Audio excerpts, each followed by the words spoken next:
আমরা অন্তর্বর্তী সরকারের সময় যেমন আইন শৃঙ্খলার একটা বেহাল দশা আমরা দেখেছিলাম এবং বলা হয়েছিল যে নির্বাচিত সরকার আসলে আইন শৃঙ্খলার পরিবেশ উন্নতি হবে, কিন্তু এই নির্বাচিত সরকার আসার পরেও, দলীয় সরকার আসার পরেও কিন্তু আইন শৃঙ্খলার পরিবেশের কোনো উন্নয়ন আমরা দেখি নাই।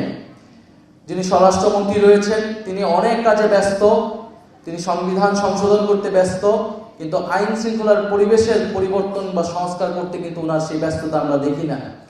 ফলে আমরা এই গত 4-5 মাসে কিন্তু অনেক ধর্ষণের ঘটনা আমরা শুনেছি, শিশু ধর্ষণের মতো ভয়াবহ অপরাধের কথা আমরা শুনেছি এবং 1-2টার বিচার হয়তো করা হচ্ছে, কিন্তু অনেক জায়গায় এই ঘটনাগুলো এখনো ঘটে যাচ্ছে। আমরা হাতিয়াতে দেখেছি যে শাপলাগড়িতে ভোট দেওয়ার কারণে একজন নারী ধর্ষণের শিকার হয়েছে এবং তার তদন্তের প্রতিবেদন, সে অভিযোগটা এসেছে, সেই তদন্তের প্রতিবেদন কিন্তু এখনো আসছে না।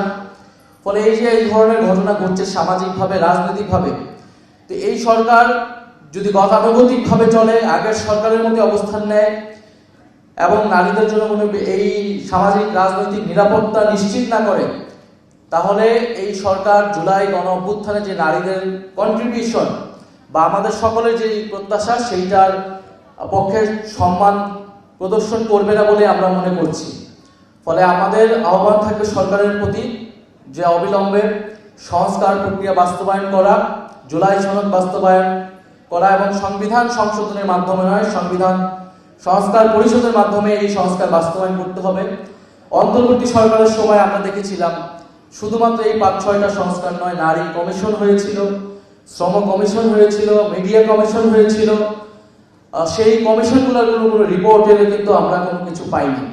সেই কমিশনগুলোর পক্ষে বিপক্ষে অনেক ধরনের মতামত থাকতে পারে, কিন্তু কমিশন করার মানেটা ছিল যে এই বিষয়টা নিয়ে আমাদের কিছু প্রস্তাবনা আমাদেরকে লাগবে। তো সেই প্রস্তাবনাগুলো যাচাই বাছাইয়ের মাধ্যমে আমাদেরকে সেই সুপারিশগুলা যাচাই বাছাইয়ের মাধ্যমে প্রয়োজনে আরো আলোচনা করে সেগুলো আমাদেরকে বাস্তবায়ন করা প্রয়োজন। এবং আজকের জুলাই মাস চলমান আছে, আমরা জুলাই মাসে গণহত্যার বিচার, সেই বিচার 2 বছর ধরে চলমান। আমরা দেখেছি 5ই আগস্টের পরে মামলা বাণিজ্য কারা করেছে, এই সকল মামলা বাণিজ্যের মাধ্যমে বিচার প্রক্রিয়াকে ভণ্ডুল করে দেওয়ার চেষ্টা করেছে। এই সরকার এসে আইসিটি ট্রাইব্যুনালের, আন্তর্জাতিক ট্রাইব্যুনালের চিফ প্রসিকিউটরকে সরিয়ে দিয়েছে, কি কারণে সেটা আমরা জানি না। আমরা দেখেছি হাসানুল হক নূর 10 বছরের মাত্র সাজা হয়েছে। ফলে বিচার প্রক্রিয়া প্রশ্নবিদ্ধ হচ্ছে, ধীরগতি হচ্ছে, শহীদ পরিবাররা বিচার পাচ্ছে না।